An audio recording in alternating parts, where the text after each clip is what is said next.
ஒன்றுக்கு ஒன்று சலிச்சது இல்லைன்ற மாதிரி நீ 3னா நானும் 3 அப்படின்னு தான் இன்றைக்கி 3 ப்ரௌனி ஆர்டரும் 3 கிண்டர் பிளாண்டி ஆர்டரும் இருந்துச்சு. இப்போ நம்ம பிளாண்டி தான் பண்ணிகிட்ருக்கோம். நிறைய பேருக்கு பிளாண்டினா என்னன்னு தெரில. பிளாண்டினா நம்ம ஒயிட் சாக்லேட் யூஸ் பண்ணி பண்ணுறது தான் blondie. Brownie means dark chocolate use பண்ணி பண்ணுறது, அவ்வளோதான் டிஃப்ரெண்ட். நான் என்னோட கிண்டர் பிளாண்டிக்கு யூஸ் பண்ணுற சாக்லேட் வந்துட்டு வேன் ஹவுட்டன் கோவச்சர். நிறையா பேர் கேட்குறீங்க.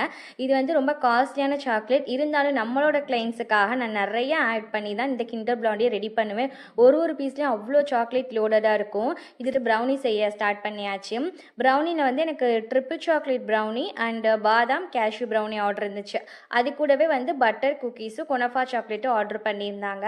அதையுமே ஃபினிஷ் பண்ணிவிட்டு எல்லாத்தையும் ரெடி பண்ணிவிட்டு மொத்தமாக பார்க்குறப்போ சாட்டிஸ்ஃபேக்ஷனாக இருந்துச்சு. நான் ஒரு பீஸும் கட் பண்ணி காட்டுற பாருங்கள் கிண்டர் பிளாண்ட் எந்த அளவுக்கு சாக்லேட் லோடடாக இருக்குன்னு. அதை விட இந்த ட்ரிப்பிள் சாக்லேட் ப்ரௌனி ரொம்பவே சூப்பராக இருக்கும் பாருங்கள்.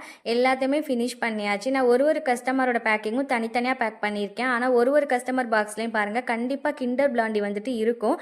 அப்போ அது எந்த அளவுக்கு ஹாட் செல்லிங்காக இருக்குன்னு சொல்லிட்டு நீங்கள் தெரிஞ்சுக்கலாம். ஸோ நீங்களும் ஆர்டர் பண்ண நினச்சிங்கன்னா டிஎம் பண்ணி ஆர்டர் ப்ளேஸ் பண்ணிக்கோங்க. மறக்காமல் நம்ம பேஜையும் ஃபாலோ பண்ணிக்கோங்க. தேங்க்யூ.